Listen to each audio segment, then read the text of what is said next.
Annamalai CM material கிடையாது, ஒரு PM material. அவரை பிரைம் மினிஸ்டர் ஆக்கிட்டு அவருக்கு கீழே அமித்ஷா பணிபுரியறதுக்கு வந்தாலும் அதையும் ஏற்றுக்கொண்டு பணிபுரியக்கூடிய காரியகர்த்தா தான் அமித்ஷா. மீண்டும் மீண்டும் சொல்கிறோம், தமிழ்நாட்டில் பிஜேபி வென்றே தீரும்ன்றாரு.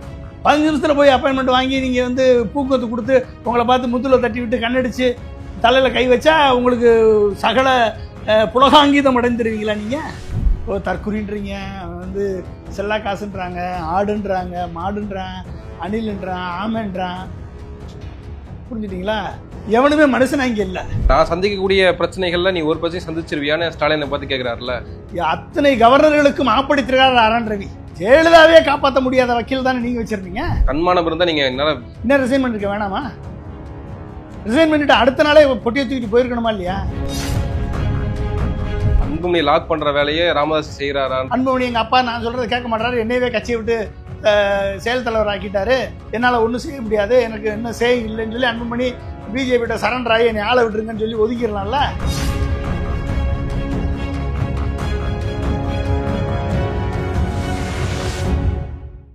சவுத் பீட் நேயர்களுக்கு வணக்கம். இந்த நேர்காணலில் நாம் சந்திக்கிருப்பவர் முன்னாள் குடியரசுத் தலைவர் ஏபிஜே அப்துல் கலாம் அவர்களின் அறிவியல் ஆலோசகர் டாக்டர் பொன்ராஜ் அவர்கள். வணக்கம் சார். வணக்கம் பாலாஜி. சார், இப்போ திடீரென்று தமிழ்நாடு பாஜக மாநில தலைவர் போட்டிக்கு நயனா நாகேந்திரன் மற்றும் அண்ணாமலைக்கே சிக்கல் வந்திருக்கிறத பார்க்க முடியுது.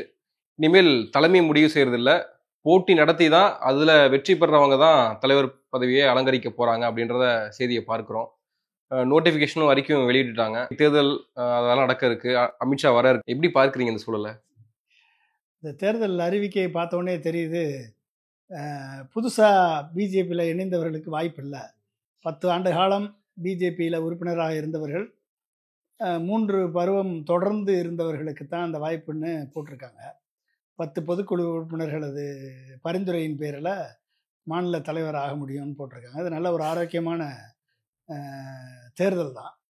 ஒரு கட்சி என்றால் இப்படி இருக்கணும் என்பதற்கு பிஜேபி ஒரு உதாரணம், அதை பாராட்டலாம்.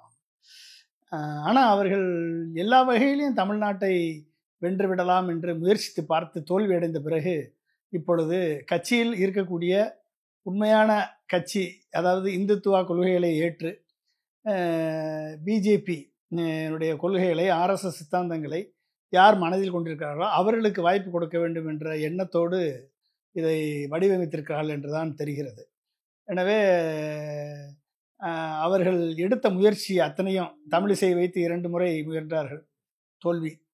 அண்ணாமலை ஐபிஎஸ் அவர்களை களத்தில் இறக்கி அவருக்கு Z+ பாதுகாப்பு கொடுத்து ஒரு மிகப்பெரிய ஒரு பிம்பத்தை கட்டமைத்து அவருக்கு லண்டனுக்கெல்லாம் சென்று படிக்க வைத்து அவரை தலைமை பண்பை கற்றுக்கொள்ள வைத்து அவருக்கு அடுத்த பிரதமரே அண்ணாமலை தான் என்ற அளவுக்கு ஒரு பில்டப்பை கொடுத்து அவர்களால் 2014 18% ஓட்டு வாங்கிய என்டிஏ கூட்டணி 2024 அந்த 18% ஓட்டை விட கம்மியாக தான் வாங்கிச்சு.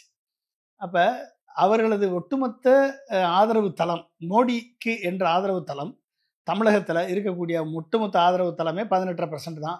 இதுக்கு மேலே ஏறாது என்ற முடிவு அவர்கள் முடிவாகிவிட்டார்கள். இனிமேல் பிஜேபி அண்ணாமலை வைத்தே அவர்களால் ஏற முடியவில்லை. அண்ணாமலையை வைத்து, அண்ணாமலை ஒரு ஐபிஎஸ் ஆஃபீஸர், அண்ணாமலை ஒரு பதவிக்காக வேலையை துறந்து விட்டு ஆடு மேய்க்க வந்தவர், பதவிக்காக வேலையை துறந்து விட்டு வந்த ஒரு சுத்தமான ஐபிஎஸ் ஆஃபீஸர், சிங்கம் என்றெல்லாம் அவரை பில்டப் கொடுத்து என் மக்கள் என் யாத்திரை என்றும் தமிழகம் முழுக்க ஒரு யாத்திரையை நடத்தி இப்படியெல்லாம் நடத்தி திமுக மேலே ஃபைல்ஸ் போட்டு குற்றச்சாட்டு சொல்லி அதிமுகவை சீண்டி, அதிமுக தலைவர்களை சீண்டி, அண்ணாவை சீண்டி, ஜெயலலிதாவை சீண்டி, அதிமுக ஊழல் கட்சி என்று சொல்லி, திமுக ஊழல் கட்சி என்று சொல்லி, கழகங்களை நான் ஒழிப்பேன் என்று சொல்லி,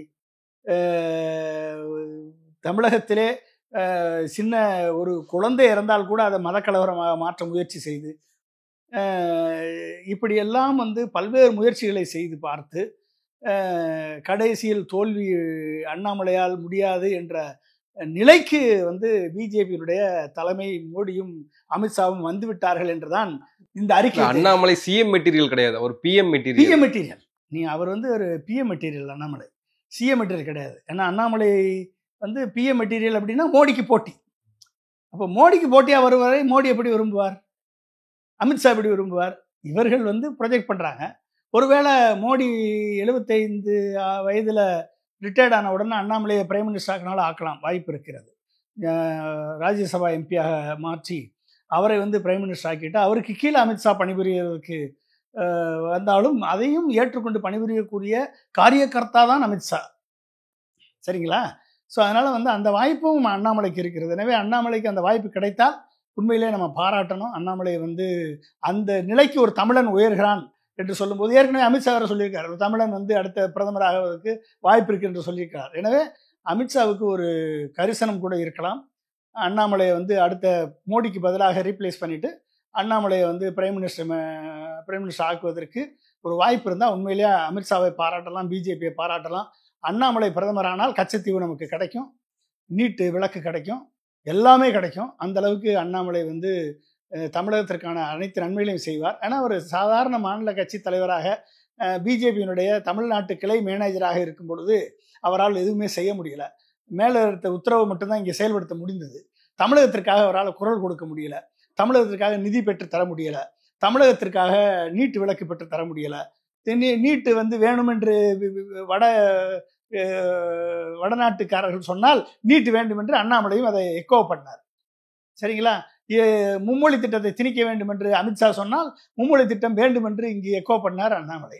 கச்சத்தீவை ஏன் மீட்டிங்க, நீங்கள் காங்கிரஸ் கவர்மெண்ட் தான் கொடுத்தது, திமுக தான் அதை கொடுக்க காரணமாக இருந்தது அப்படின்னு சொல்லி 11 வருஷம் ஆட்சியில் இருக்கக்கூடிய மோடி சொன்னால் அதையும் எக்கோ பண்ணார் அண்ணாமலை. இங்கே ஆமாஞ்சாமி போட்டார். அவரால் சுயமாக முடிவெடுக்க முடியவில்லை அண்ணாமலையார். ஏன்னா அவர் தமிழ்நாட்டு பிஜேபியுடைய பிரான்ச் மேனேஜராக இருந்தார், லீடராக இல்லை, தலைவர் கிடையாது, இங்கே பிரான்ச் மேனேஜர். அதனால தான் இப்போ மாற்றிட்டாங்க. புரிஞ்சுக்கிட்டீங்களா? அப்போ மற்ற மாநிலத்தில் இருக்கக்கூடிய பிஜேபி தலைவர்கள் அனைவருமே அந்த மாநிலத்தினுடைய நலன்களுக்காக போராடுவார்கள், வாதாடுவார்கள், சண்டை போடுவார்கள். ஆனால் தமிழ்நாட்டில் இருக்கக்கூடிய பிஜேபி தலைவர் மட்டும்தான் மோடியும் அமித்ஷாவும் என்ன சொல்கிறாங்களோ அதை இங்கே வந்து வாமிட் பண்ணுவாங்க. புரிஞ்சுக்கிட்டா? அதனால தான் பிஜேபி ஜெயிக்காம போனது காரணம் இங்கே. புரிஞ்சுக்கிட்டீங்களா? இது ஏன் இது சொல்கிறேன் அப்படின்னா, எந்த பிஜேபி வந்தாலும், பிஜேபி தலைவர் மாறினாலும், அண்ணாமலை இருந்தாலும் அண்ணாமலை இல்லாவிட்டாலும், அண்ணாமலைக்கே மீண்டும் பொறுப்பு கொடுத்தாலும் கொடுக்காவிட்டாலும், புரிஞ்சுக்கிட்டீங்களா, என்றைக்கு வந்து பிஜேபி தமிழகத்தினுடைய குரலுக்காக குரல் கொடுக்கிறதோ, தமிழகத்தினுடைய கோரிக்கைகளுக்காக குரல் கொடுக்கிறதோ, தமிழக மக்களின் எண்ணங்களை பிரதிபலிக்கிறதோ, தமிழக மக்களுக்காக போராடுகிறதோ, தமிழக மக்களுடைய வாழ்வுக்காக, இளைஞர்களின் வாழ்வுக்காக போராடுகிறதோ, அன்றைக்கு தான் வந்து பிஜேபி இங்கே கால் பதிக்க முடியும். புரிஞ்சுக்கிட்டீங்களா? இல்லைன்னா முடியாது. அதை புரியாமல் வந்து நீங்கள் எத்தனை பிஜேபி தலைவரை மாற்றினாலும், யாரை தூக்கி போட்டாலும் உங்களால் பிஜேபியால் இங்கே தாமரை மலர்வதற்கு வாய்ப்பே இல்லை. ஆனால் அண்மையில் அமித்ஷா கொடுத்த பேட்டியில் வந்து சொல்கிறாரு, மீண்டும் மீண்டும் சொல்கிறோம், தமிழ்நாட்டில் வந்து பிஜேபி வென்றே தீரும்ன்றாரு. அது இவிஎம் இருக்கும்போது அவர் தைரியமாக தானே சொல்லுவார். இவிஎம்மை வச்சு தானே 2024 பாராளுமன்ற தேர்தலில் 4 கோடி வாக்குகள் அதிகமாக பெற்று விழுந்த வாக்குகளுக்கு எண்ணப்பட்ட வாக்குகளுக்கு 4 கோடி வித்தியாசம். எப்படி? இவிஎம் வச்சு தானே நீங்கள் ஜெயிச்சிங்க 240 சீட்டு. இவிஎம்மை வச்சு தானே ஹரியானாவை ஜெயிச்சிங்க. இவிஎம்மை வச்சு தானே மகாராஷ்டிராவை ஜெயிச்சிங்க. அப்போ அதே இவிஎம்மை வந்து இது வரைக்கும் தமிழ்நாட்டில் பயன்படுத்தலை, இப்போ பயன்படுத்த போகிறாங்கன்னு அர்த்தம். என்ன பண்ணாங்க அவங்க? பண்ண அத்தனை முயற்சியும் தோல்வி. என்ன முயற்சி தோல்வி? திமுகவோட கூட்டணி வச்சாங்க, ஜெயிக்க முடியல. அதிமுகவோட கூட்டணி வச்சாங்க, ஜெயிக்க முடியல. தனியாக நின்று பார்த்தாங்க, ஜெயிக்க முடியல. தமிழிசை போட்டு பார்த்தாங்க, ஜெயிக்க முடியல. தமிழிசை 2வது வட்டம் போட்டாங்க, ஜெயிக்க முடியல. அண்ணாமலை ஐபிஎஸ் ரிசைன் பண்ணி கூட்டு கொண்டாந்தாங்க. இங்கே வந்து தமிழகம் முழுக்க ஒரு மிகப்பெரிய பிரளயம் ஏற்படுத்தி பார்த்தார்கள், ஜெயிக்க முடியல. இனி என்ன பண்ண முடியும்? கடைசி சான்ஸ் இவிஎம் தான். அப்போ அந்த இவிஎம்மை வச்சு எலெக்ஷன் கமிஷனை வச்சு தமிழகத்தில் திமுக ஆட்சியை 100 சீட்டுக்கு கீழே குறைச்சி என்டிஏ கூட்டணி ஆட்சி மலரும் என்று அமித்ஷா சொல்லியிருக்காரு. அப்படின்னா என்டிஏ கூட்டணியில் யாரெல்லாம் சேர்க்குறாங்களோ அத்தனை பேருக்கும் ஒரு உறுதி. என்ன உறுதி? அத்தனை பேர் வந்துருங்க, உங்களுக்கு எல்லாத்தையும் சேர்த்து நம்ம எல்லாம் சேர்ந்தோம்னா 120க்கு மேலே சீட்டு வந்துடும், அதை நான் உறுதி பண்ணுறேன் அப்படின்னு அமித்ஷா உத்தரவு கொடுத்துருப்பார், உறுதிமொழி கொடுத்துருப்பார். அந்த உறுதிமொழியின் விளைவாக இவிஎம்மை வைத்து கொண்டு திமுகவை 100 சீட்டு கீழே குறைச்சிட்டு இவங்க 120 சீட்டு எடுத்துடலாம். இல்ல அந்த கூட்டணி பலத்தார கூட இருக்கலாம் இல்லையா? இப்போ அதிமுக கூட இணைந்தா பாஜக அதிமுக இணைகிறப்போ ஒரு ஒரு ஃபோர்ஸ் கிடைக்கும். எப்படி அது அது அதான் அந்த ராங்கான பெர்செப்ஷன். புரிஞ்சுட்டீங்களா? இப்போ நீங்கள் வந்து அண்ணா திராவிட முன்னேற்ற கழக கூட்டணி 23%, இவங்க 18%, ரெண்டையும் சேர்த்தா எவ்வளோ ஆச்சு?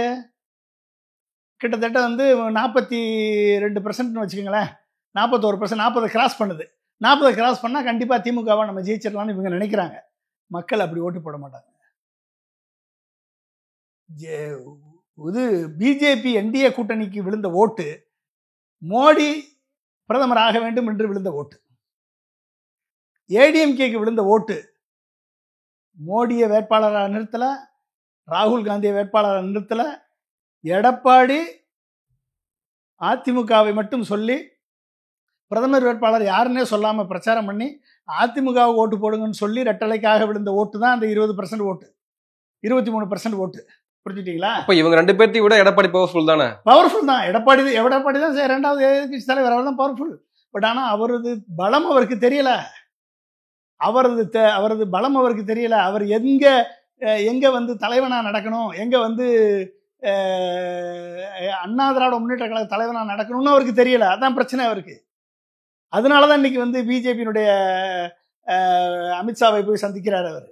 அதனால தான் அதிமுகவினுடைய 2ஆம் கட்ட அமைச்சர்கள் எல்லாம் வந்து அமித்ஷாவை சந்திக்கிறார்கள். பிஜேபியோட சேர்ந்தா தான் நம்ம ஜெயிக்க முடியும் என்ற பிம்பத்தை கட்டமைக்கிறார்கள்.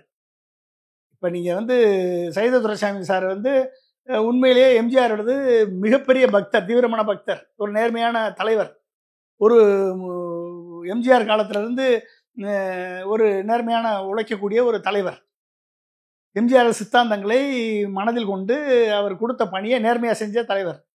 அவர் வந்து அண்ணா திராவிட முன்னேற்ற கழகம் ஜெயிக்க வேண்டும் என்று நினைப்பதில் எந்த தவறும் கிடையாது. அவர் செல்லக்கூடிய அனைத்தையும் நான் ஏற்கிறேன். ஆனால் அவர் சொல்றாரு பாருங்க, போன 2024 ஏடிஎம்கே ஓட்டும் பிஜேபி ஓட்டு சேர்ந்தா 28 இடத்துக்கு மேலே நாங்கள் ஜெயிச்சிருப்போம்னு சொல்றாருல, அதுதான் தப்பு. அதுதான் அவருடைய கால்குலேஷன் தப்பு. நான் வந்து எலெக்ஷன் நின்றுருக்கேன், எலெக்ஷனில் ஜெயிச்சிருக்கேன், தோற்றுருக்கேன் என்று அவர் சொல்வது, அவர் எலெக்ஷன் இப்போ கிடையாது. புரிஞ்சுக்கிட்டீங்களா? இது மக்கள் மனதில்ல. நீங்க நம்பர் மேத்தமெட்டிக்ஸ் ஒர்க் அவுட் ஆகாது. அது வந்து Saidai Duraisamy chemistry work out ஆகணும். மேத்தமெட்டிக்ஸ் ஒர்க் அவுட் ஆகாது, கெமிஸ்ட்ரி ஒர்க் அவுட் ஆகணும். புரிஞ்சுக்கிட்டீங்களா? பிஜேபிக்கு விழுந்த ஓட்டு மோடிக்காக விழுந்த ஓட்டு, என்டிஏக்கு விழுந்த ஓட்டு 18%, மோடிக்காக விழுந்த ஓட்டு. ஏடிஎம்கேக்கு விழுந்த ஓட்டு மோடிக்கும் போட மாட்டோம். புரிஞ்சுக்கிட்டீங்களா? மோடிக்கும் போட மாட்டோம், டிஎம்கேக்கும் போட மாட்டோம். ஏடிஎம்கே ரெட்டலா எம்ஜிஆருக்காக விழுந்த ஓட்டு. இந்த ஓட்டு கண்டிப்பா மோடி. திமுகவை அப்புறப்படுத்தி ஆகணும், அதுக்காக நம்ம ஒரு கூட்டணியை வச்சு கூட்டணி பலத்தை காட்டி நம்ம வந்து வெற்றி பெறலாம் அப்படின்ற நிலைப்பாடு தான் எடுக்கிறாங்க. எதுக்கு திமுக அப்புறப்படுத்தணும்? என்ன என்ன என்ன பண்ண போறீங்க நீங்க சொல்லுங்க. திமுக அப்புறப்படுத்தணும்ல, நீங்க என்ன கன்ஸ்ட்ரக்டிவா சொல்லுங்க. திமுக ஏன் அப்புறப்படுத்தணும்? திமுகவை தீய சக்தின்னு எம்ஜிஆர் ஏன் சொன்னாரு? இன்னைக்கு திமுக மக்களுக்கு என்ன தீய சக்தியா செய்யுது அதை சொல்லுங்க. நாங்கள் வந்தால், ஏடிஎம்கே வந்தால், எடப்பாடி ஏடிஎம்கே ஜெயிச்சா நாங்கள் வந்து எம்ஜிஆருடைய ஆட்சியை கொண்டாடுவோம், ஜெயலலிதா ஆட்சியை கொண்டாடுவோம்னு சொல்லுங்கள், உங்களுக்கு மக்கள் ஓட்டு போடுவாங்க. ஆனால் அதை விட்டுட்டு நாங்கள் பிஜேபியோட சேர்ந்து தான் ஜெயிப்போம், ஜெயிக்கிறது தான் எங்களுக்கு முக்கியம், கொள்கை வேறு கூட்டணி வேறுன்னா மக்கள் எப்படி ஓட்டு போடுவான்? கொள்கை வேறு கூட்டணி வேறுன்னா அப்போ கொள்கை இல்லாத கூட்டணிக்கு மக்கள் ஓட்டு போடுவானா? எப்படிங்க ஓட்டு போடுவான்? நீ கொள்கையை அடகு வச்சுட்டு ஜெயிச்சுட்டு வெற்றி வந்த பிறகு அந்த கொள்கையை நானே சொல்லி உன்ட வாக்கு கேட்கல, நான் கூட்டணி வச்சு தானே வாக்கு கேட்டேன், உனக்கு எதுக்கு நான் செய்யணும்னு போயிட்டேன்னா நீங்க சைதை துரைசாமி சொல்ற மாதிரி, சைதை துரைசாமி சொல்வதற்கு முன்பாகவே இப்போ கோயம்புத்தூர்ல ஈஷா யோகா மையத்தில் நடந்த விழால கூட அமித்ஷாவும் எஸ்பி வேலுமணி அவர்களும் சந்தித்து பேசிக் கொள்கிறார்கள் அப்படின்ற செய்தி நம்ம பார்க்கிறோம்.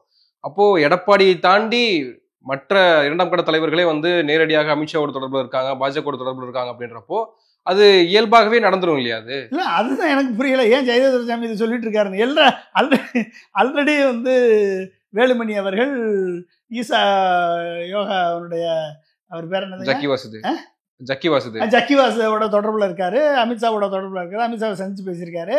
இவங்க எல்லாரும் போய் அவங்கள சந்திச்சு பேசியிருக்காங்க. ஆல்ரெடி பிஜேபியோட கூட்டணி தானே போறாங்க. இப்போ சைதை துரைசாமி சார் வந்து எதுக்கு வந்து பிஜேபியோட கூட்டணி போகணும்னு ஏன் சொல்லிட்டு இருக்காருன்னு எனக்கு தெரியல. முரண்பாடோட இருக்கு. செங்கோட்டையன் அவர்களே செங்கோட்டையன்னு பிஜேபி தானே போறாரு. அப்ப எல்லாரும் பிஜேபி தானே போறாங்க. எடப்பாடியே போயிட்டு வந்துட்டாரா பிஜேபிட்ட? இவர் என்ன புதுசா சொல்றாருன்னு தெரியல எனக்கு. புரிஞ்சுக்கிட்டீங்களா? ஒன்றிணைந்த அதிமுக தான் பிரச்சனையும். ஒன்றிணைந்த அதிமுகவுக்கு வந்துங்க நீங்க வந்து ஆல்ரெடி வந்து ப்ரூவ் ஆகி போச்சு. ஓபிஎஸ் தலைமையில் அவர் தனியாக நின்று அவர் பலத்தை நிரூபிச்சிருக்கார். டிடிவி தினகரன் தனியாக நின்று அவர் பலத்தை நிரூபிச்சிருக்காரு. என்ன நிரூபிச்சிருக்காங்க? 2ஆம் இடத்துக்கு வந்திருக்காங்க. சரிங்களா? இந்த 2 பேர் தான் அங்கே பலத்தை நிரூபிச்சிருக்காங்க. வேற எந்த பலமும் என்னன்னு தெரியல. பாதி ஏடிஎம்கே ஓட்டு, அந்த இவர்களை சார்ந்த ஓட்டு பிஜேபிக்கு ஆல்ரெடி டிரான்ஸ்ஃபர் ஆயிடுச்சு. 44%ல் 24%ல் பாதி ஓட்டு ஏடிஎம்கேக்கு பிஜேபிக்கு போயிடுச்சு, பாதி ஓட்டு கொஞ்சம் ஓட்டு டிஎம்கேக்கு போயிடுச்சு, கொஞ்சம் ஓட்டு வந்து நாம் தமிழருக்கு போயிடுச்சு. நீ வரப்போகிற காலகட்டத்தில் விஜய்க்கு கொஞ்சம் ஓட்டு போக போகுது. புரிஞ்சுக்கிட்டீங்களா? ஸோ அப்போ நீங்கள் அதாவது நீங்கள் இழந்த ஓட்டை வெல்வதற்கு ஒன்றிணைவது மட்டும் முக்கியம்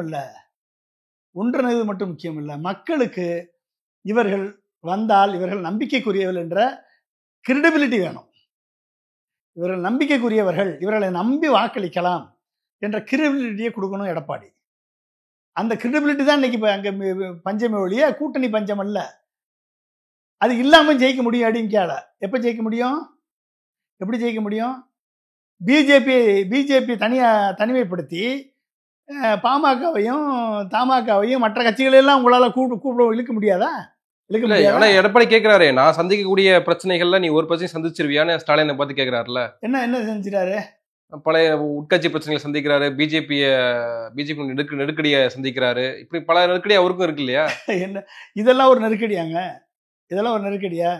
தமிழகத்திற்கு வந்து நடக்கிறது கடந்த 3 வருஷமா எந்தவித செயல்பாட்டையும் செயல்பட விடாமல் செய்த கவர்னர், சட்டவிரோதமாக செயல்பட்ட கவர்னரை நீ செய்வது சட்டவிரோதம் என்று சுப்ரீம் கோர்ட்டை வைத்து தலையில் கொட்டுவதற்கு 3 வருடம் ஆயிருக்குங்க. இவங்க ஆட்சியில் வந்து 4 வருடம் தான் ஆகுது.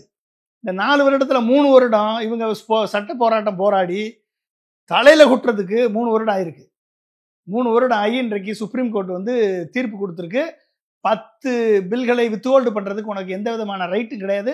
நீங்கள் செய்தது 2ஆம் முறை ஒரு சட்டமன்றம் ஒரு பில்லை மசோதாவை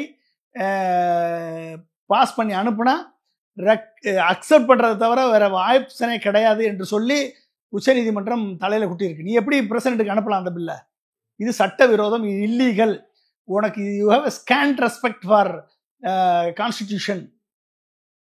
பஞ்சாப் கவர்னர் கேஸில் வந்த தீர்ப்பை கூட நீ மதிக்காம, பஞ்சாப் கவர்னர் என்ன தீர்ப்பு வந்தது?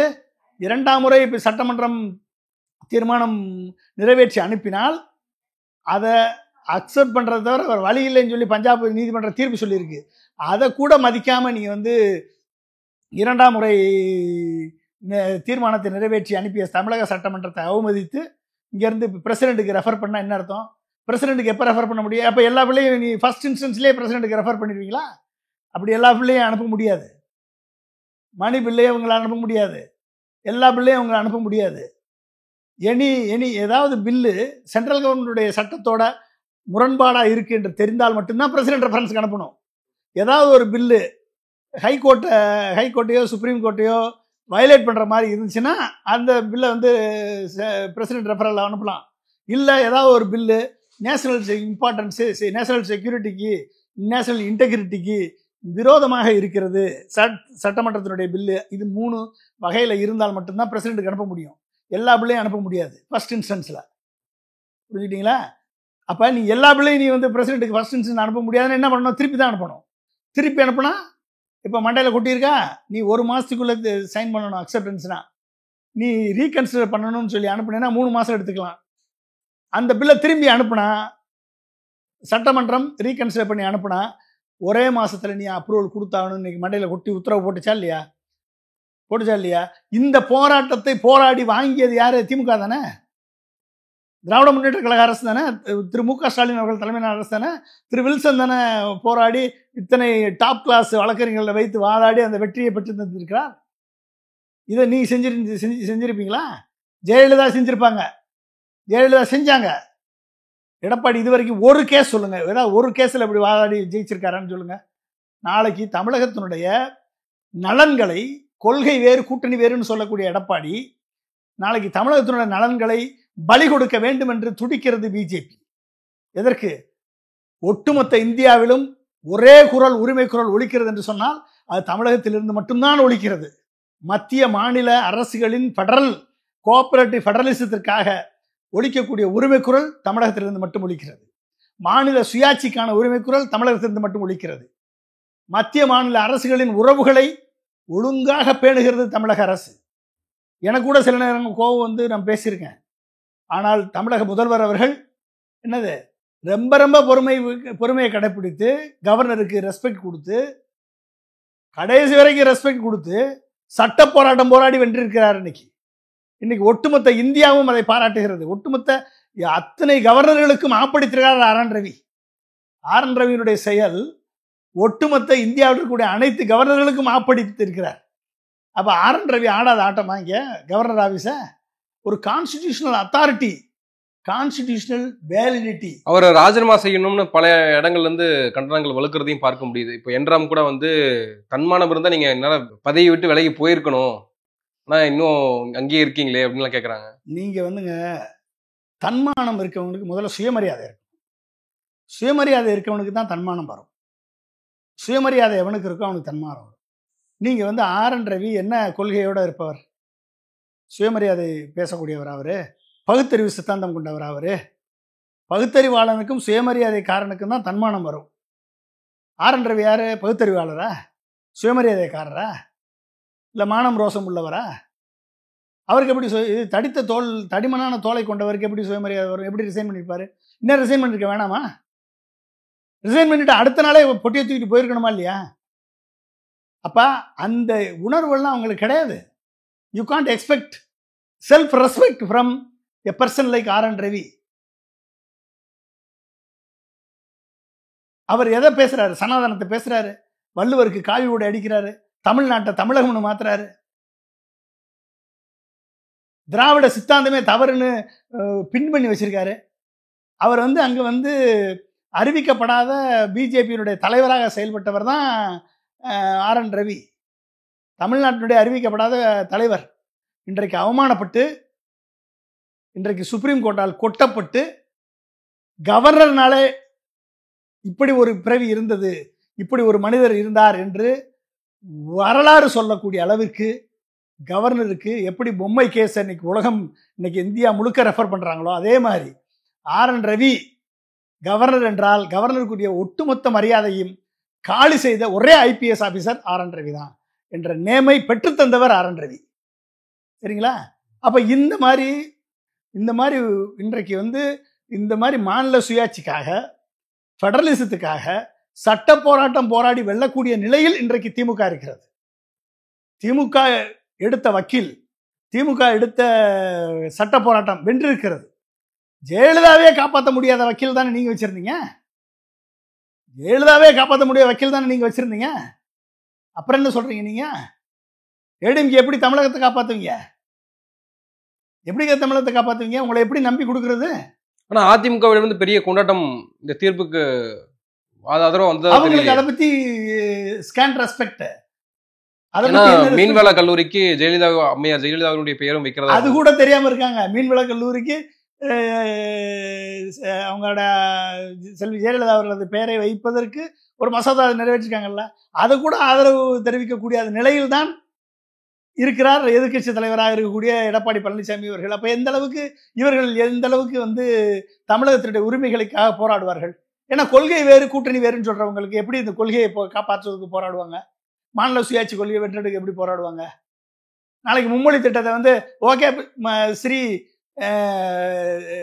பிஎம் ஸ்ரீ பள்ளியில் ஆரம்பிச்சுக்கணும்னு சொல்லிட்டு போயிடுவாங்க.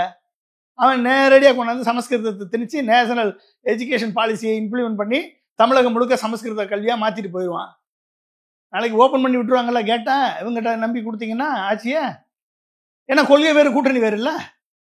அவர்களுக்கு தேவை வெற்றி தானே. அவர்களுக்கு தேவை வெற்றி. அதுக்கப்புறம் என்னது? பதவி, ஆட்சி.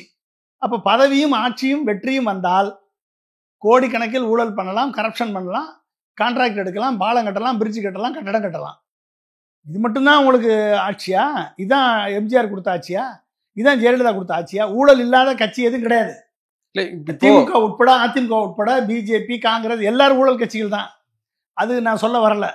ஆனால் அதையும் தாண்டி தமிழக மக்களுடைய உரிமைகளை தமிழக மக்களுடைய மாணவர்களின் இளைஞர்களின் எதிர்காலத்தை காப்பதற்கு நீ என்ன எந்த அளவுக்கு நீ இப்போ அரணாக இருப்பாய் அதை சொல்லு. முதல்ல ஏடிஎம்கே எப்படி அரணாக இருக்க முடியும்? ஏன்னா கொள்கை வேறு, கூட்டணி வேறு. உனக்கு தேவை வெற்றி மட்டும்தான். அப்போ வெற்றியை ஓண்ட கொடுத்துட்டு கொள்கைக்காக நாங்கள் தெருவில் நின்று போராடணுமா? அதிமுக ஆட்சியில் வந்து இளைஞர்கள் எல்லாம் இறங்கி தெருவில் நின்று போராடணுமே, ஜல்லிக்கட்டுக்காக இப்படி ஒவ்வொருக்காக நாங்கள் வந்து போராடணுமா? சொல்லுங்க. அப்போ இன்னைக்கு ஏதாவது போராட்டம் நடக்குதா? ஏன்னா எல்லா போராட்டத்தையும் தமிழக முதல்வர் போராடுறாரு. நம்ம மற்றவர்கள் போராட வேண்டிய அவசியம் இல்லை. சட்ட போராட்டத்தை அவங்க போராடுறாங்க. நீங்க வந்து அப்ப எல்லாத்துக்கும் போராட வேண்டிய நிலைக்கு இளைஞர்களை தள்ளுறீங்க. அப்ப உங்களுக்கு ஓட்டு போட்டு அதிமுக கூட்டணிக்கோ என்டிஏ கூட்டணிக்கு ஓட்டு போட்டா என்ன அர்த்தம்? இப்ப பிஜேபியோட கூட்டணி வைக்கிறீங்க. பிஜேபியினுடைய ஒட்டுமொத்த கொள்கைகள் அனைத்துமே தமிழகத்திற்கு விரோதமாக இருக்கு. ஒட்டுமொத்த இந்தியாவிலும் இன்றைக்கு பாராளுமன்றத்தில் குரல் ஒலிக்கிறது என்று சொன்னால் அது திமுகவின் குரல் ஒலிக்கிறது, தமிழகத்தின் குரல் ஒலிக்கிறது, கேரளாவின் குரல் ஒலிக்கிறது, வெஸ்ட் பெங்கால் எம்பிக்களின் குரல் ஒலிக்கிறது. இந்த 3 மாநிலத்தினுடைய குரலை தவிர வேற எந்த மாநில எம்பிக்கள் குரலாவது நீங்க கேட்டிருக்கீங்களா? மாநில உரிமைகளுக்காக ஒவ்வொரு அநியாய மக்கள் விரோத சட்டங்கள் இன்க்ளூடிங் வக்ஃப் போர்டு பில்லை 2 மணி, நான் காலையில் 2 மணிக்கு நிறைவேற்றினான் வக்ஃப் போர்டு பில்லை. ஒட்டுமொத்த முஸ்லீம்களின் வக்ஃப் போர்டு பில்லை இன்னைக்கு அபகரிக்கிறாங்க. நாளைக்கு ஒட்டுமொத்த இந்து கோயில்கள் அறநிலைத்துறை ஒட்டுமொத்தமாக அபகரிக்க போறாங்க. ஒட்டுமொத்தமா இவர்களது பதவி, இவர்களது அதிகாரம், இவர்களது கூட்டணி பலம், இது எல்லாம் சேர்ந்து தமிழக மக்களுக்கு எதிராக இருக்கிறது. இப்போ நீங்க ஸ்டாலின் எதிர்கொள்ளாத பிரச்சனையா 4 ஆண்டுகள்ல வந்து 3 ஆண்டு காலமும் சட்ட போராட்டம் நடத்தி இன்றைக்கு வென்று இருக்காங்க கவர்னர் வழக்குல அப்படின்னு நீங்க சொன்னீங்க. இப்போ திமுகவுக்கு அந்த பல பன்முனை தாக்குதலை பார்க்க முடியுது. அதுல குறிப்பாகவும் இந்த ஈடியும் இந்த ஆண்டு தொடக்கம் முதலே வந்து நிறைய இடங்கள்ல ஒரு வருஷத்துக்கு மேல ஜெயில வச்சிருந்தாங்கல்ல. இப்ப நேரு சகோதரரும் வந்து விசாரணை வளையத்துல இருக்காரு. அடுத்து துரைமுருகன் என்னாச்சுன்னு ஒரு கேள்வி இருக்கு. துரைமுருகன் வீட்லயும் ரைடு போனாங்க. இப்படி பல இடங்கள்ல அடுத்துக்கட்ட ரைடுகள்லாம் போகும். இப்ப அந்த திமுகவினுடைய பினான்சியலா முடக்கணும், அவங்களுடைய பண பரிவர்த்தனை வந்து முடக்கிட்டா தேர்தல் சமயத்துல அது நல்லா இருக்கும்னு நினைக்கிறாங்களா? இப்படி காங்கிரஸ் செய்தாங்க. பாசிபிலிட்டி இருக்கு, அதுக்கும் பாசிபிலிட்டி இருக்கு. நம்மளுக்கு ஆல்ரெடி எக்ஸாம்பிள் இருக்கு. கேஜ்ரிவாலை முடக்குனாங்க, மது ஊழல்ல கேஜ்ரிவாலை முடக்குறாங்க, ஹேமந்த் சோரனை முடக்குறாங்க. காங்கிரஸ் கட்சியினுடைய வங்கி கணக்கே முடக்க தெரிஞ்சவங்களுக்கு திமுக வங்கி கணக்கு திமுக முடக்க முடியாதா என்ன? முடக்குவாங்க. எல்லா வேலையும் நடக்கும். அடுத்த ஓராண்டுகள் திமுகவுக்கு எச்சரிக்கையான காலம். திமுகவினுடைய அனைத்து அமைச்சர்கள் மீது இடி ரைடு வரும். இவர்கள் ஊழல் செய்தால் அதில் மாட்டுவார்கள். புரிஞ்சுக்கிட்டீங்களா? இவர்கள் வந்து யாரெல்லாம் ஊழல் செய்கிறார்களோ அவர்களெல்லாம் மாற்றத்தான் மாட்டுவாங்க. இவர்களை வைத்து, இதன் மூலமாக ஊழலை வைத்து திமுகவை காலி செய்துவிட்டால் உரிமை குரல் தமிழகத்திலிருந்து ஒலிக்காது. ஏன்னா திமுக என்ற ஒரு கட்சி மட்டும்தான். அன்னைக்கு எம்ஜிஆர் இருந்தாரு, ஜெயலலிதா இருந்தாங்க, கலைஞர் இருந்தாரு. 3 பேரும் சேர்ந்து உரிமை குரலை எழுப்பினாங்க. திமுகவும் அதிமுகவும் மொழி பிரச்சனை இரட்டை குரல் துப்பாக்கினார் எம்ஜிஆர். புரிஞ்சுட்டீங்களா? அப்ப இன்றைக்கு அதிமுகவை அழித்து விட்டால், அதிமுக அழிச்சு முடிச்சுட்டாங்க, மேக்சிமம் முடிச்சாச்சு. இந்த திமுகவை மட்டும்தான் அழிக்க வேண்டும். திமுகவை அழித்து விட்டால் இந்த உரிமை குரல் வெளியே வராது. அப்போ ஒட்டுமொத்த இந்தியாவும் அவர்கள் கண்ட்ரோல்ல வந்துடும். இதற்குத்தான் அவர்கள் போடக்கூடிய பிளான் தான் இது. ஏன்னா ஆல்ரெடி வந்து சீமான் வந்து அவர்கள் பக்கம் பர்ச்சேஸ் பண்ணியாச்சு. விஜய் வந்து ஆல்ரெடி வந்து ஒரு குரலும் கிடையாது, பிஜேபியினுடைய ஊதுகுழலாக தான் அவர் செயல்பட்டு கொண்டிருக்கிறார். அவருடைய பேச்சு, அவருடைய இதெல்லாம் வந்து தமிழகத்திற்கு எதிராகத்தான் இருக்க ஒழிய, திமுக ஆட்சிக்கு எதிராகத்தான் இருக்க ஒழிய பிஜேபிக்கு எதிராக இல்லை. சரிங்களா? அப்போ விஜய் வந்து விஜயனுடைய இது வந்து மக்களிடம் ஈடுபடாது. சீமான் வந்து ஆல்ரெடி வந்து சோல்ட் அவுட்டு. சீமானை வந்து சிஎம் கேண்டிடேட்னு ரவீந்திரன் துரைசாமி சொல்லிட்டு இருக்காரு. புரிஞ்சுக்கிட்டீங்களா? அப்போ அண்ணாமலையை காலி பண்ணி டம்மி ஆக்கி சீமான சிஎம் கேண்டிடேட்டாக வந்து ப்ரொஜெக்ட் பண்ணி இங்கே வேறு வேலை கிரவுண்ட் ஒர்க் நடந்துக்கிட்டு இருக்கு. அதனால தான் அண்ணாமலை போன உடனே சீமானும் அண்ணாமலையும் ஒருவேளை கூட்டணியாக இருக்கலாம். இல்லை அண்ணாமலை தனி கட்சி தொடங்கி சீமானோட கூட்டணி வச்சு அண்ணாமலை, சீமான் அண்ட் விஜய் 3 பேர் சேர்ந்து ஒரு கூட்டணி வச்சாலும் வைக்கலாம். இதெல்லாம் சொல்ல முடியாது. நடந்தாலும் நடக்கலாம், எது வேணாலும் நடக்கலாம், அரசியல் எது வேணாலும் நடக்கலாம். அப்போ சீமான் வந்து இல்லை வந்து மோடியை வந்து ரவீந்திரன் துரைசாமி பேசத்தான் கேட்டு நடந்துட்டு இருக்காரு இப்போ எல்லா எலெக்ஷன்லையும். அதனால ரவீந்திரன் துரைசாமி சொல்றபடி மோடி வந்து சீமான முதலமைச்சர் கேண்டிடேட் ஆக்கி ஏடிஎம்கே எடப்பாடி சப்போர்ட் பண்ணுங்க, அண்ணாமலை சப்போர்ட் பண்ணுங்க, புது பிஜேபி தலைவர் சப்போர்ட் பண்ணுங்க, சீமான முதலமைச்சர் கேண்டிடேட்டா அனௌன்ஸ் பண்ணுங்கன்னு சொல்லி ரவீந்திரன் துரைசாமி, ஏன்னா அவர் தான் அந்த அந்த சூத்திரதாரி, அவர் போடுற பிளான் படி நடந்துச்சுன்னா ஜெயிப்பார். அப்போ சீமான் முதலமைச்சர் கேண்டிடேட்டாக வருவார், சீமான் வர்சஸ் ஸ்டாலின் அப்படின்னு கொண்டாடணும்னு அவர் பிளான் பண்ணிட்டு இருக்காரு. ஸோ இதெல்லாம் இந்த கூத்தெல்லாம் நம்ம பார்க்க வேண்டியது இருக்குது. எனவே இதெல்லாம் நடக்கும். அது அதனால் இதுல பாமக என்ன கேம் விளையாடுறாங்கன்னு நினைக்கிறீங்க? திடீர்னு தலைவர் பொறுப்புல இருந்து அன்புமணி நீக்கிட்டு நானே தலைவர் பொறுப்புக்கு வரேன்னு ராமதாஸ் சொல்றாரு. இது ஏன் நடக்குது? இதனுடைய பின்புலம் என்ன நினைக்கிறீங்க? இது எடப்பாடியினுடைய game plan. Edappadi and Ramadoss அவர்களது கேம் பிளான். எடப்பாடி அமித்ஷாவை போய் சந்தித்து விட்டு சொன்ன பொய் அவருக்கு பேக்லாஸ் ஆகி போச்சு. மற்ற தலைவர்கள் எல்லாம் பிஜேபியோட சேரணும், இன்க்ளூடிங் செங்கோட்டையன், வேலுமணி, சைதை துரைசாமி எல்லாரும் பிஜேபியோட சேரணும்னு இவர்கள் குரலாக ஒலிக்கிறார்கள். இவர்களுக்கு ஒழிப்பது இவர்களது சுயநல நோக்கத்திற்காக இவர்கள் ஒழிக்கிறார்கள். ஆனால் கிரவுண்ட் ரியாலிட்டி அப்படி இல்லை. பிஜேபியோட சேர்ந்தா அதிமுகவுடைய ஓட்டு அதிமுகவுக்கு வராது, அதிமுகவுடைய தொண்டர்கள் ஓட்டு அதிமுகவுக்கு வராது. பிஜேபிக்கு போகிற அதிமுக ஓட்டு ஆல்ரெடி முதல்ல போயாச்சு. அப்போ இவர்கள் போடக்கூடிய 40% ஓட்டு பிஜேபியும் அதிமுக கூட்டணி சேர்ந்தா 40% ஓட்டு என்பது வராது. இவர்கள் 20% கீழே போய் விடுவார்கள் என்று தான் எடப்பாடி புரிந்து வைத்திருக்கிறார். அப்போ என்னாகும்? தொண்டர்கள் இதற்கு ஆதரவாக இல்லை. நீங்கள் பார்த்தா தெரியும் உங்களுக்கு. பிஜேபியுடன் சேருவதற்கு அதிமுக தொண்டர்கள், எம்ஜிஆர் தொண்டர்கள், ஜெயலலிதா தொண்டர்கள் ஒருபோதும் விரும்ப மாட்டார்கள். அந்த பிஜேபிக்கு போக வேண்டிய ஓட்டு ஆல்ரெடி போயாச்சு. ஆனால் இவர் இதை உணர்ந்திருக்கிறார் எடப்பாடி. அதனால தான் இன்னும் இவர் ஒருவேளை அங்கே போய் அமித்ஷாட்ட போய் என்ன உறுதி கொடுத்தாரோ நம்மளுக்கு தெரியாது. ஆனாலும் இவர் என்ன பண்ணுறாரு? சைட் ட்ராக்கு ஓட்டுறாரு. சைட் ட்ராக் ஓட்டுறதுல பாமகவை உள்ளே கொண்டு வருவதற்கான வேலைகள் நடக்குது. அதனுடைய வெளிப்பாடு தான் அன்புமணி பிஜேபியுடன் இருக்க வேண்டும் என்று விரும்புகிறார். ஏன்னா அவருக்கு இருக்கக்கூடிய சிபிஐ கேஸு, மருத்துவக் கல்லூரி ஒதுக்கீட்டில் அவர் செய்த ஊழலுக்காக அவர் மேலே சிபிஐ கேஸ் இருக்கு. இன்னொரு கேள்வி வந்தது இல்லையா? அப்போ அன்புமணி லாக் பண்ற வேலையை ராமதாஸ் செய்யறாரான்ற ஒரு கேள்வி வந்தது இல்லை? அன்புமணிக்கு இவருக்கு சண்டை நடந்துச்சுன்னா எதுக்கு லாக் பண்றாரு? அன்புமணி எங்க அப்பா நான் சொல்றதை கேட்க மாட்டாரு, என்னையவே கட்சியை விட்டு செயல் தலைவர் ஆக்கிட்டாரு, என்னால் ஒன்றும் செய்ய முடியாது, எனக்கு என்ன செய்ய இல்லைன்னு சொல்லி அன்புமணி பிஜேபிட்ட சரண்டர் ஆகி என்னை ஆளை விட்டுருங்கன்னு சொல்லி ஒதுங்கிடலாம்ல, என்னை மட்டும் காப்பாற்றி விட்டுருங்கன்னு சொல்லி ஒதுங்கிடலாம்ல அவரு. அப்போ ராமதாஸ் அவர்கள் அதிமுகவோட கூட்டணி வச்சுக்கலாம்ல. அப்போ பிஎம்கே ஏடிஎம்கேட வந்துருச்சுன்னா பிஜேபியோட போக வேண்டிய தேவையில்லைல்ல. ஒன்ஸ் பிஎம்கே வந்தாச்சு, தேமுதிகவையும் ஒரு சீட்டை கொடுத்து உள்ளே வச்சாச்சுன்னா முடிஞ்சு போச்சா இல்லையா? 2 ஃபோர்ஸ் இருந்தாலே 30% வந்துருமே உங்களுக்கு. 23 ஆல்ரெடி இருக்காங்க, பிஎம்கே வந்துடுது. அப்போ மக்களுடைய ஓட்டு வந்தாலே அதே 30% வந்துருமே உங்களுக்கு. அதுக்கப்புறம் மிச்சம் சொச்சம் இருக்கிறதெல்லாம் வந்துச்சுனால 2ஆம் இடத்தை தக்க வைப்பார் எடப்பாடி. இந்த முடிவு எடுத்தால். ஆனால் பிஜேபியிட்ட போனால் 3ஆம் இடத்துக்கு தள்ளப்படுவார் எடப்பாடி. கண்டிப்பாக தள்ளப்படுவார், எழுதி வச்சுக்கோங்க நீங்க. விஜய் 2ஆம் இடத்துக்கு வருவார், இவர் 3ஆம் இடத்துக்கு தள்ளப்படுவார். இல்லைன்னா அண்ணாமலை கட்சி, சீமான் கட்சி, விஜய் கட்சி 3 சேர்ந்து ஒரு கூட்டணி அமைக்கும். இல்ல சீமானும் அண்ணாமலையும் சேர்ந்து ஒரு கூட்டணி அமைப்பார்கள். ஓகே, அண்ணாமலை கட்சி சேர்ந்து ஓகே கட்சி ஆரம்பிச்சிருவாரு. ஆமாங்க, அப்புறம் என்னங்க, வேற என்னங்க வழி இருக்கு? நீங்க பிஜேபியோட கூட்டணி வச்சுட்டாங்கன்னு வச்சுக்கோங்க, அடுத்து எல்முருகன் கொடுத்த மாதிரி ஒரு பதவியை நீங்க எப்படிங்க? ஏங்க ஐடிஎம்கேட கூட்டணி வைத்தால் நான் தலைவர் பதவியில் தொடர மாட்டேன் சொன்னது யாரு? அண்ணாமலை தான். சரி, தலைவர் தொடர மாட்டீங்க, தொண்டரா வேலை பார்த்துருவீங்களா போய் ஏடிஎம்கே கூட்டணிக்கு? என்டிஏ கூட்டணிக்கு வேலை பார்க்க முடியுமா? இல்லை உங்க தொண்டர்கள் வேலை பார்ப்பாங்களா? எப்படி பார்ப்பாங்க? எடப்பாடியை தற்கொலைன்னு சொன்னது யாரு? அண்ணாமலை தான் சொன்னாரு. தற்கொலைக்காக எப்படி போய் வேலை வைப்பாரு? தற்கொலையை முதலமைச்சராக்கிறதுக்காக எப்படி வேலை வைப்பாரு? இல்லை, இப்போ மதிப்பிற்குரிய அண்ணன் எடப்பாடி அவர்கள் அப்படின்னு தானே சொல்றாரு. அவன் எடுத்து போடுவான். இல்லை, நீங்க தான் எடுத்து போடுவீங்களா சோசியல் மீடியாவில்? மதிப்புக்குரிய அண்ணன் இப்போ சொன்னா ஏற்கனவே சொன்னது நிற்கும்ல, அது யார் கேட்கறது? இவர்கள் எல்லாருமே யாரு யாரை வைகிறது, யார் யாரை பேசுறது, ஒரு அரசியலில் இஷ்டத்துக்கு ஆளாளுக்கு ஒன்றுன்னு பேசுகிறாங்க.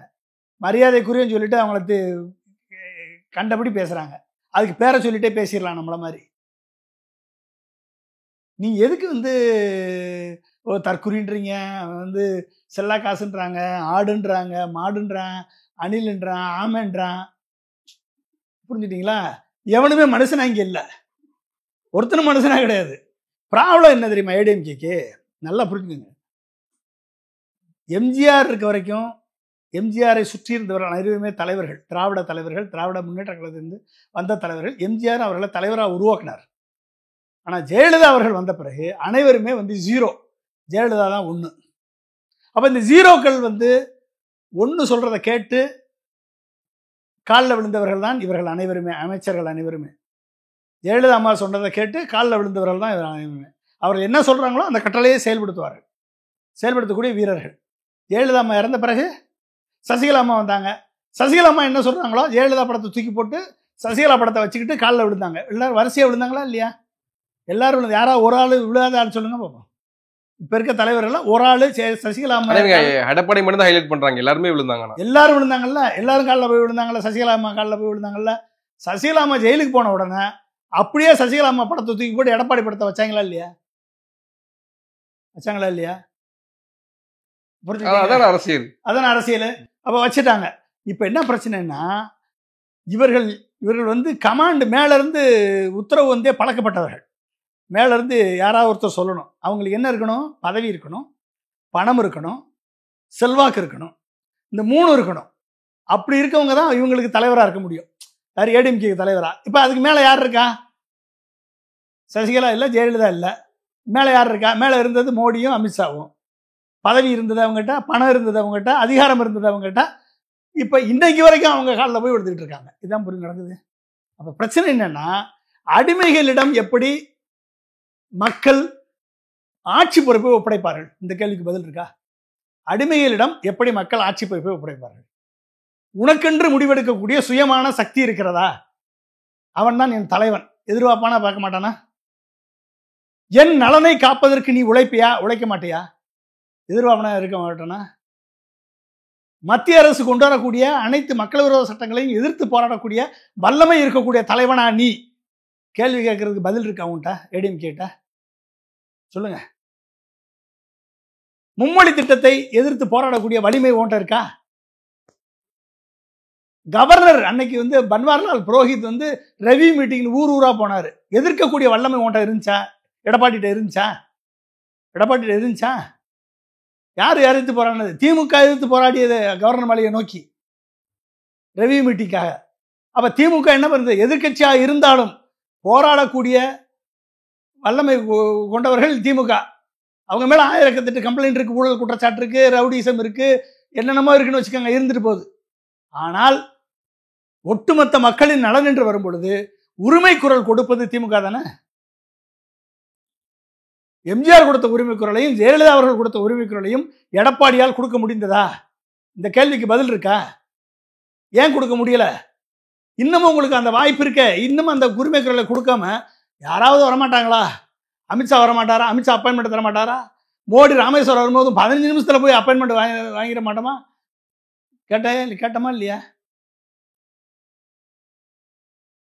15 நிமிஷத்துல போய் அப்பாயின்மெண்ட் வாங்கி நீங்க வந்து பூக்கொத்து கொடுத்து உங்களை பார்த்து முத்துல தட்டி விட்டு கண்ணடிச்சு தலையில கை வச்சா உங்களுக்கு சகல புலகாங்கீதம் அடைந்துருவீங்களா? நீங்க மக்களை வந்து மக்கள் உங்களை தலைவர்களாக பார்க்கிறார்கள். தலைவர்களாக உங்களை பார்க்கும்போது நீ போய் அடிமையா இருந்தீங்கன்னா உன்னை எப்படி மதிப்பான் மக்கள்? கூட்டணி சேர்ந்தா ஜெயிச்சிரும்னா கண்டிப்பா ஜெயிக்க முடியாது. எழுதி வச்சுக்கோங்க. நீங்க திமுக வெற்றி பெறும், திமுக கூட்டணி வெற்றி பெறும். நன்றி சார், நன்றி. நிறைய விஷயம் பகிர்ந்துட்டீங்க. தேங்க்யூ.